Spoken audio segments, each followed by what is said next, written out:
मुख्यमंत्री माझी लाडकी बहीण योजनेचे मार्च आणि एप्रिल महिन्याचे हप्ते अद्याप थकीत आहेत। मे महिना सुरू होऊनही पैसे खात्यात न आल्यानं महिलांच्या अडचणी वाढलेल्या आहेत। अनेक महिलांनी केवायसी पूर्ण केली तरी देखील 4 महिन्यांपासून त्यांना लाभ मिळालेला नाहीये। त्यामुळे लाडक्या बहिणींनी नाराजी व्यक्त केली आहे। यवतमाळच्या लाडक्या बहिणींशी संवाद साधलेला आमचे प्रतिनिधी श्रीकांत राऊत यांनी। आम्हाला है ना 3 महिने झाले पैसे लाडक्या बहिणीचे आलेच नाही आहे। आम्हाला खेती नाही, वागी नाही, काहीच नाही। आम्ही है धंद्यालाच जातो, पलगव बाजा घेऊन।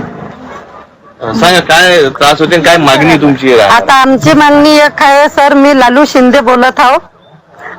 आम्हाला कसं आता मागच्या त्या महिन्यात मिळाले, आता ह्या महिन्यात 2 महिन्याचे काय आता मिळाले नाही।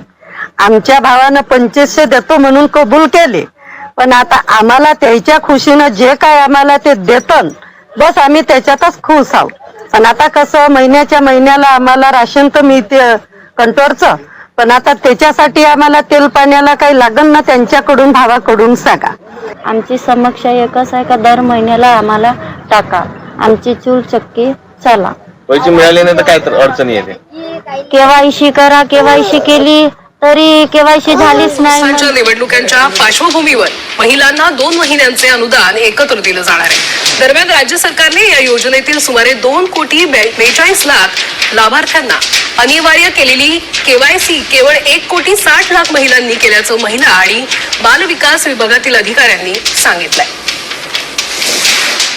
लाडक्या बहिणींच्या खात्यापर्यंत 2 महिन्यांचे पैसे योजनेमधल्या सुमारे 65 लाख अपात्र लाभार्थ्यांकडून पैसे परत घ्यायच्या तयारीत आहे। पडताळणी प्रक्रियेमुळे मार्च आणि एप्रिल महिन्यांचे हप्ते अद्याप वितरित झालेले नाहीयेत। मंत्रालयात अधिकाऱ्यांच्या मते मे महिन्याची प्रक्रिया सुरू झालेली असून मे अखेर किंवा जून मध्ये थकीत हप्ते एकत्र दिले जाऊ शकतात। 65 लाख लाभार्थी अपात्र ठरल्यामुळे आता त्यांच्याकडून किमान शक्य असलेल्या ठिकाणांहून रक्कम वसूल करण्याचं सरकारचं उद्दिष्ट आहे। त्या मोठ्या तपास मोहिमेनंतर पात्र महिलांनाच लाभ मिळावा यासाठी सरकारने कठोर पावलं उचललेली आहेत। महिलांच्या पाकिटात हात घालत असाल तर हा गुन्हा आहे। लाडकी बहिणींचे पैसे परत घेण्याच्या निर्णयावर संजय राऊतांनी ही प्रतिक्रिया दिली आहे।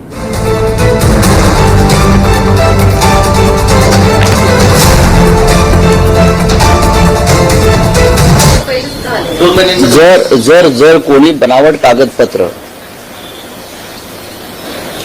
भ्रष्ट मार्गाने सरकारच्या तिजोरीमध्ये हात घातला असेल आणि त्यांच्या खिशात किंवा त्यांच्या पर्समध्ये पैसे गेले असतील तर तो गुन्हा आहे। आणि सरकारला जर कळत असेल की सरकारी तिजोरीची लूट होते तर त्याची चौकशी व्हायला पाहिजे। सगळ्या शिल्पा नरवडे आमच्या प्रतिनिधी आपल्याला अपडेट देत आहेत। शिल्पा, 65 लाख हा मोठा आकडा आहे। सरकार जर वसुली करण्याचे प्रयत्न करणार असेल तर त्यासाठी काही त्यांनी कार्यपद्धती ठरवलेली आहे का? कशा पद्धतीने ही वसुली होईल?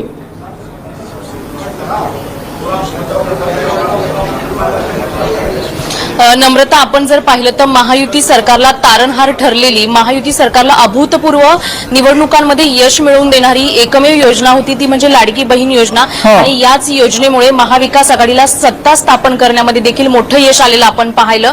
मात्र लाडकी बहीण योजना ज्यावेळी सुरू केली, अंमलबजावणी झाली, त्यावेळी 2 कोटीपेक्षा जास्त महिलांनी या योजनेच्या लाभार्थी झाल्या। मात्र त्यानंतर या योजनेमध्ये गैरप्रकार झाल्याचं आढळून आल्यानंतर राज्य सरकारने तातडीने कारवाई करायला सुरुवात केली।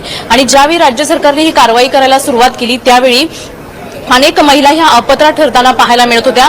त्यामध्ये सरकारी काम करणाऱ्या महिला असतील, नोकरदार वर्ग असतील किंवा ज्यांची आर्थिक परिस्थिती ही बेताची असतानाही अनेक ठिकाणी आपण जर पाहिलं तर ती पडताळणी सुरू केली। आणि आता जर आपण पाहतोय तर मार्च महिना असेल, एप्रिल महिन्याचे जे 2 महिन्याचे हप्ते आहेत ते देखील अजून लाडक्या बहिणीच्या खात्यात जमा झालेले नाही। त्यात आता पुन्हा एकदा ह्या राज्य सरकारने जी लाडकी बहीण योजना आहे त्यामध्ये पडताळणी सुरू केलेली आहे। आणि पडताळणी सुरू करत असताना 65 लाख महिला ज्या आहेत त्या अपात्र ठरलेल्या आहेत। आणि आता ह्या ज्या अपात्र लाडक्या बहिणी आहेत त्यांच्याकडून पैसे वसूल करण्याची पडताळणी देखील सुरू झाल्याची माहिती समोर येते। विशेष म्हणजे मंत्रालयातून तशी माहिती देखील आलेली आहे।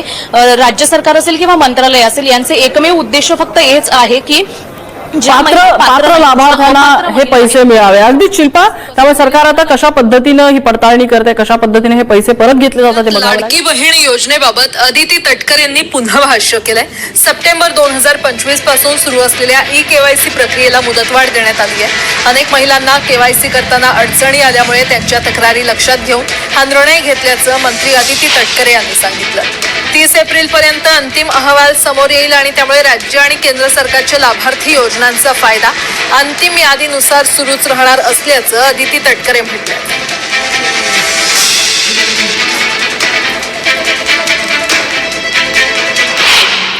साधारणपणे 30 एप्रिल पर्यंत त्या संदर्भातला अंतिम जो डेटा आहे हा आपल्यापर्यंत समोर येईल. आमची साधारणपणे ई-केवायसीची जी प्रक्रिया आहे ही राज्य शासना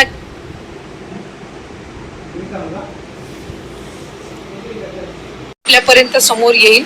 आमची साधारणपणे ई-केवायसीची जी प्रक्रिया आहे ही राज्य शासनाच्या किंवा केंद्र शासनाच्या ज्या इतर डायरेक्ट ज्या लाभार्थीच्या म्हणजे डिरेक्ट बेनिफिशरी ट्रान्सफरच्या जेवढ्या स्कीम्स आहेत त्या सगळ्यांनाच ई-केवायसी ही मॅन्डेटरी असते.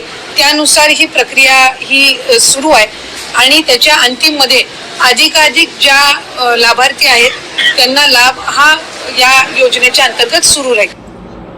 तर बघा, लाडक्या बहिणींसाठी सर्वात महत्वाची माहिती, सर्वात मोठी खुशखबर लाडकी बहीण योजनेच्या संदर्भात. बघा, लाडकी बहीण योजनेच्या लाभार्थ्यांना मार्च एप्रिलचा हप्ता कधी मिळणार असा प्रश्न पडलेला आहे. बघा, लाडक्या बहिणींनो, तुम्हाला मार्च आणि एप्रिलचा जो हप्ता आहे हा कधी मिळणार असा प्रश्न महिलांना पडलेला आहे. पण त्याच्या संदर्भातची अतिशय महत्वाची माहिती आपण आजच्या व्हिडिओमध्ये पाहणार आहोत. अतिशय जबरदस्त अपडेट या ठिकाणी मार्च आणि एप्रिलच्या हप्त्या संदर्भात आलेली आहे. अतिशय महत्वाची माहिती आहे, जबरदस्त अपडेट तुम्हाला आजच्या व्हिडिओमध्ये पाहायला मिळणार आहे. त्याच्यामुळे सर्व लाडक्या बहिणींनी हा व्हिडिओ शेवटपर्यंत पाहायचा. अतिशय महत्वाची माहिती तुम्हाला पाहायला मिळणार आहे. पाहू शकता बघा, मार्च आणि एप्रिलच्या हप्त्या संदर्भात. बघा, मार्च एप्रिलचा हप्ता कधी मिळणार असा प्रश्न लाडक्या बहिणींना पडलेला आहे. तर या प्रश्नाचं उत्तर तुम्हाला आजच्या व्हिडिओमध्ये मिळणार आहे. त्याच्यासाठी व्हिडिओ सर्वांनी शेवटपर्यंत पाहायचा आहे. लगेच आपण लाडक्या बहिणींना पाहूया. बघा, महत्वाची माहिती, महिलांना प्रश्न पडलेला आहे की मार्च आणि एप्रिलचा हप्ता कधी येणार. दरम्यान अनेक महिलांचा हप्ता कायमचा बंद करण्यात आलेला आहे. बघा, अनेक महिला आहेत ज्यांचा हप्ता जो आहे तो कायमचा बंद करण्यात आलेला आहे. याचं सर्वात महत्वाचं कारण म्हणजे ई-केवायसी आहे. ई-केवायसी न केलेल्या महिलांचा लाभ बंद झालेला आहे. बघा, ज्यांनी ई-केवायसी केलेलं नाही त्या महिलांचा लाभ बंद झालेला आहे. आता भरपूर महिलांच्या कमेंट्स होत्या, मी त्या कमेंट्स वाचलेल्या आहेत. मी तुम्हाला सांगत असतो की मी कमेंट्स वाचत असतो. बघा, महिला भगिनींच्या कमेंट्स आहेत, दादा मी ई-केवायसी केलेली होती, परत एकदा ई-केवायसी करायची होती का. बघा, तुम्ही ई-केवायसी केल्यानंतर जर तुमच्याकडनं काही चूक झाली असेल तर तुम्ही ती परत करायची होती. आणि जर ई-केवायसी तुमची बरोबर असेल तर तुम्हाला परत ई-केवायसी करण्याची आवश्यकता नव्हती. ठीक आहे. आता ई-केवायसी करण्याची शेवटची तारीख जी आहे ती आपण पाहिली असेल 30 एप्रिल होती, बरोबर आहे. 30 एप्रिल पर्यंत तुम्हाला ई-केवायसी करण्याची शेवटची मुदत होती. त्यापूर्वी ज्या महिलांनी केवायसी केली त्यांचाच लाभ जो आहे तो सुरू ठेवण्यात आलेला आहे. आता एप्रिल पर्यंत मुदतवाढ तुम्हाला दिलेली होती. एप्रिलमध्ये ई-केवायसीची मुदत संपली आणि लिंक पण बंद झाली. त्याच्यामुळे आता ई-केवायसी कोणालाही करता येणार नाहीये. परंतु ज्यांची ई-केवायसी झालेली आहे त्यांचाच लाभ सुरू ठेवण्यात आलेला आहे. ज्यांची ई-केवायसी झालेली नाहीये त्यांचा लाभ जो आहे तो बंद करण्यात आलेला आहे. दरम्यान याच सोबत ई-केवायसी मध्ये चुका दुरुस्त केलेल्या महिलांनाच लाभ मिळणार आहे. आता महिलांनी ई-केवायसीची डेडलाईन वाढवण्याची पण मागणी केलेली आहे. आपण पाहिलं असेल महिलांनी अर्ज दिलेले आहेत की ई-केवायसीची जी मुदत आहे ती वाढवावी म्हणून.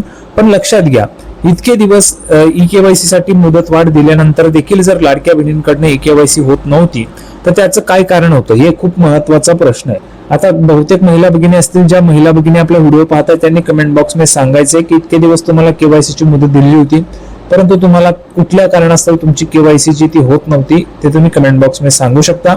आता बघा, ही केवायसीची मुदत वाढवणं किंवा न वाढवणं हे सर्वस्वी महिला व बालविकास विभागाच्या मंत्री माननीय अदितीताई तटकरे यांच्याकडे आहे आणि त्यांनी जर निर्णय घेतला तर ई-केवायसीची मुदत तुमची वाढ होऊ शकते. परंतु तशा पद्धतीची मागणी जी ती महिला भगिनींकडून केली जात असल्याची पण माहिती आपल्याला पाहायला मिळते. पुढे बघा, आता ई-केवायसी साठी मुदतवाढ मिळणार तर लाडक्या बहिणींना योजनेमध्ये ई-केवायसी न केलेल्या महिलांचा लाभ जो तो बंद करण्यात आलेला आहे. याच सोबत ई-केवायसी दुरुस्ती देखील न केलेल्या महिलांना लाभ मिळत नाहीये. दरम्यान सोलापुरातील जवळपास 1 लाख महिलांनी ई-केवायसी केली नाहीये, त्यामुळे पात्र असतानाही या महिलांचा लाभ बंद करण्यात आलेला आहे. यामुळे लाभ कायमचा बंद होण्याची चिंता सतावू लागली आहे. यामुळे महिलांनी जिल्ह्याच्या बालविकास अधिकारी कार्यालयात अर्ज करून मुदतवाढीची मागणी केलेली आहे. एक संधी मिळावी असं सांगितलेलं आहे परंतु अजूनही त्यावर निर्णय झालेला नाहीये. 15 किंवा 16 मे रोजी महिला व बालकल्याण आयुक्त उपायुक्तांसह अन्य अधिकाऱ्यांची बैठक होणार आहे. यात सकारात्मक निर्णय होण्याची शक्यता आहे. पण एक महत्वाचं म्हणजे लक्षात घ्या, 3,000 रुपयांच्या संदर्भात बघा, 3,000 रुपये जे ते तुम्हाला लाडक्या बहिणींनो येणारच आहे. मार्च महिन्याचा हप्ता तुमचा राहिलेला आहे तो तर येईलच, सोबत एप्रिल महिन्याचा पण हप्ता तुम्हाला येणार आहे. मार्च आणि एप्रिल अशा दोघं महिन्यांचे मिळून 3,000 रुपये तुम्हाला लाडक्या बहिणींनो मिळणार आहे. आता 3,000 रुपये कोणकोणत्या लाडक्या बहिणींना पाहिजे त्यांनी कमेंट बॉक्स मध्ये लिहून पाठवा. दादा आम्हाला 3,000 पाहिजे, सर आम्हाला 3,000 पाहिजे, सरकारने 3,000 रुपये दिले पाहिजे असं कमेंट बॉक्स मध्ये लिहून पाठवा. तरच सरकारला समजणार आहे की लाडक्या बहिणींना आता 3,000 रुपये हवेत. कारण बघा 2 महिने तुमचे झालेले आहेत बरोबर आहे. 3रा महिना सुरू आहे, मेचा महिना. मेच्या महिन्याची पण 10 तारीख गेलेली आहे. म्हणजेच काय तर मेचा महिना पण आता आपण पाहिलं तर 10 दिवस उलटून गेले तरी देखील अजून पैसे आलेले नाहीये. ठीक आहे, मेच्या महिन्याचे नाही दिले ते उशिराने दिले तरी हरकत नाही, पण 2 महिने संपलेले आहेत त्या महिन्यांचे पैसे तुम्हाला मिळायला पाहिजे की नको ते तुम्ही कमेंट बॉक्स मध्ये सांगायचंय. मार्च आणि एप्रिलचा हप्ता पाहिजे की नाही लाडक्या बहिणींनो तुम्हाला ते तुम्हाला कमेंट बॉक्स मध्ये सांगायचंय. 3,000 रुपये थेट तुम्हाला वाटप होणार आहे अशी माहिती मिळालेली आहे. संपूर्ण माहिती आपण पाहिली. सर्वांना व्हिडिओ आवडला असेल तर व्हिडिओ लाईक करा, चॅनलला सबस्क्राईब करा. लाडकी बहीण योजनेची नवीन अपडेट घेऊन पुढच्या व्हिडिओमध्ये आपण पुन्हा एकदा भेटूया. तोपर्यंत धन्यवाद.